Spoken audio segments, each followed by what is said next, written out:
नेपालको संविधान 2072 सातौं संविधान हो। यो संविधान 2072 साल असोज 3 गते दोस्रो संविधान सभाबाट जारी भएको हो। नेपालको राजनीतिक आन्दोलनको इतिहास हेर्ने हो भने 2004 सालको वरिपरिबाट सशक्त रूपमा सुरु भएको पाइन्छ। तत्कालीन शाहराजालाई अपदस्थ गरेर शासन चलाइरहेका राणाहरूले 100 वर्षसम्म गरेको शासनबाट जनता खुसी थिएनन्। बिस्तारै निरङ्कुश राणा शासन विरुद्ध जनआवाज उठ्न थालेको थियो। यही मेसोमा जनआवाजलाई मत्थर पार्न राणाहरूले संविधानको प्रारूपमा 2004 सालमा नेपाल सरकार वैधानिक कानुन तयार पारे, तर त्यो कार्यान्वयनमा आउनै पाएन। नेपालमा शासन व्यवस्था वा संविधान दुई कारणले सदैव असफल भएका छन्। पहिलो कारण हो शक्ति सङ्घर्ष, दोस्रो कारण हो संविधान लेख्ने तर लेख्ने शक्ति नै पालनामा जिम्मेवार नहुने।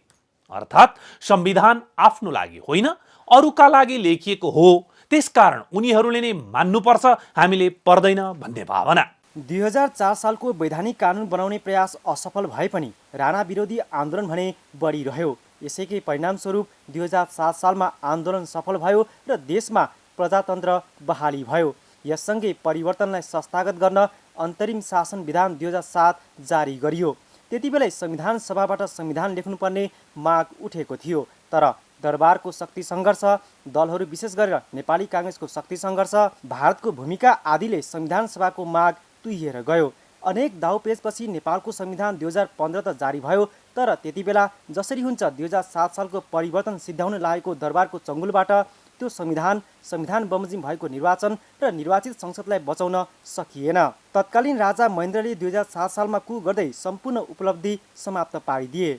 यसपछि सुरु भएको निरङ्कुश पञ्चायती व्यवस्थाको संस्थागत निरङ्कुश संविधान नै जारी गरियो, नेपालको संविधान 2019। यो संविधानले नागरिकका धेरै अधिकारहरू कटौती गरेको थियो भने 2007 सालको प्रजातन्त्र प्राप्तिको उपलब्धिलाई समाप्त पारेको थियो। निरङ्कुश संविधान भए पनि गतिशील भइदिएको भए, अर्थात् समय सापेक्ष जनचाहना बमोजिम यसलाई गतिशील बनाउन सकेको भए विरोध बिस्तारै हुन्थ्यो होला। तर यसको तत्काल विरोध सुरु भयो, जसलाई 2036 सालको जनमत सङ्ग्रहले समेत थेग्न सकेन र अन्ततः 2046 सालको आन्दोलनले यो संविधान र यसैको जगमा उभिएको पञ्चायती व्यवस्थालाई फालेर छाड्यो। यसपछि नेपाल अधिराज्यको संविधान 2047 जारी भयो। यो संविधानमा शक्ति जनता र राजामा बाँडिएको थियो, तर जनताको प्रतिनिधित्व गर्ने राजनीतिक दलहरूले यो कुरा बुझेनन्। उनीहरू जनचाहनाका आर्थिक, सामाजिक, राजनीतिक मुद्दातर्फ नलागी दलीय स्वार्थमा अल्झिँदा देशमा सशस्त्र विद्रोह सुरु भयो। गाउँ गाउँमा सशस्त्र विद्रोह र सिंहदरबारमा भ्रष्टाचार, दलीय गुट, उपगुटको षड्यन्त्रले प्रजातन्त्र थिलथिलियो भयो। जनतालाई आफ्नै जनप्रतिनिधिबाट वितृष्णा जाग्न थाल्यो। कारण संविधानको कार्यान्वयन गरेर यस विरुद्धका आवाजलाई मत्थर पार्नु पर्नेमा संविधानको विरोध गर्ने पक्ष हतियारसहित विद्रोहमा, सिंहदरबारमा रहेको पक्ष संविधान नमानेर त्यही संविधान सिधाउने पक्षमा लाग्यो। 2047 सालको संविधानलाई समय सापेक्ष संशोधन गर्दै गतिशील बनाउन सक्नु पर्थ्यो, तर त्यसतर्फ सत्तारूढ दल अझ विशेष गरेर नेपाली काङ्ग्रेसले कुनै ध्यान नै दिएन। दलहरू बीचको झगडाको फाइदा उठाउँदै तत्कालीन राजा ज्ञानेन्द्रले कु गरे र शासन सत्ता आफ्नो हातमा लिए। यही गल्तीका कारण देशै राजसंस्था विरोधी आन्दोलनमा होमियो। सतही माग जनताका अधिकार जनतामा फिर्ता भन्ने भए पनि दरबारको भूमिकाकै कारण 2062-63 को आन्दोलनले सदाका लागि राजसंस्था जगेसहित उखेलेर फाल्यो। यसपछि बल्ल जनचाहना बमोजिम संविधान सभाबाट संविधान लेख्ने बाटो खुल्यो, तर आन्दोलनको नेतृत्व गर्ने दलहरूले जनचाहना नबुझ्दा तथा जे कुराको विरोध गरेर आन्दोलन सफल भएको थियो त्यही कार्य दोहोऱ्याउन थालेपछि संविधानै नबन्ने हो कि भन्ने अवस्थासम्म पुग्यो। पहिलो संविधान सभा विघटन भयो, दोस्रो संविधान सभाको हालत पनि लगभग त्यस्तै थियो। तर 2072 सालको भूकम्पले दलहरूलाई राजनीतिक रूपमा एक ठाउँमा जुटायो र 2072 साल असोज 3 गते नेपालको संविधान जारी भयो। न्युज गृहका लागि खिलनाथ ताजपुरिया, काठमाडौँ।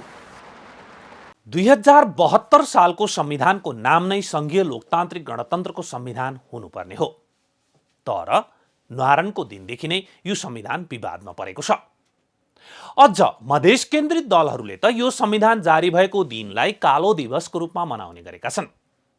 अहिले पनि देशमा राज संस्था पुनर्स्थापनाको राजनीतिक माग छ। 70 वर्षभन्दा बढीको पर्खाइपछि पनि तथा गणतन्त्र घोषणा भएको 15 वर्ष पुग्न लाग्दा पनि देशमा राजनीतिक स्थिरता छैन। जनताका सामान्य माग, शिक्षा, स्वास्थ्य, रोजगार समेत राज्यले उपलब्ध गराउन सकेको छैन। यसकारण यो संविधान विरुद्ध पनि बेला बेलामा आवाज उठिरहेको छ। यो आवाज उठ्नुको कारण संविधान नराम्रो भएर पक्कै पनि होइन। त्योभन्दा बढी संविधान जारी गर्न आन्दोलन गर्ने दलहरू र यिनका नेताको भूमिका कारण हो। संविधान आफैमा एउटा दस्तावेज मात्र हो, तर यो दस्तावेजमा लेखिएका अक्षरहरू जस्ताको तस्तै कार्यान्वयन गर्ने हो भने यो एउटा गतिशील एवं जीवन्त दस्तावेज बन्दछ, जसले देश चलाउँछ, नागरिकको अधिकार रक्षा गर्छ, कानुनी शासनको प्रत्याभूति गर्छ, सामाजिक न्यायको प्रत्याभूति गर्छ, समानताको प्रत्याभूति गर्छ, देशलाई आर्थिक सामाजिक रूपमा सबल र समृद्ध बनाउँछ। तर यो काम संविधान आफैले गर्ने चाहिँ होइन। यसको कार्यान्वयन गर्ने कार्यपालिका, व्यवस्थापिका र न्यायपालिका तथा यस अन्तर्गतका अन्य अवयवहरूले गर्ने हो।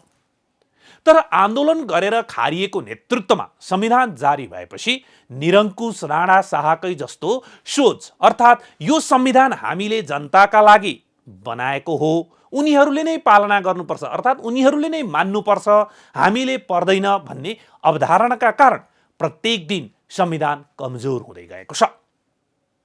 राजनीतिक दल तथा यिनका नेतृत्वहरू यो संविधान हुबहु पालना गर्न भन्दा नमान्न, उल्लङ्घन गर्न रमाउने गरेका छन्।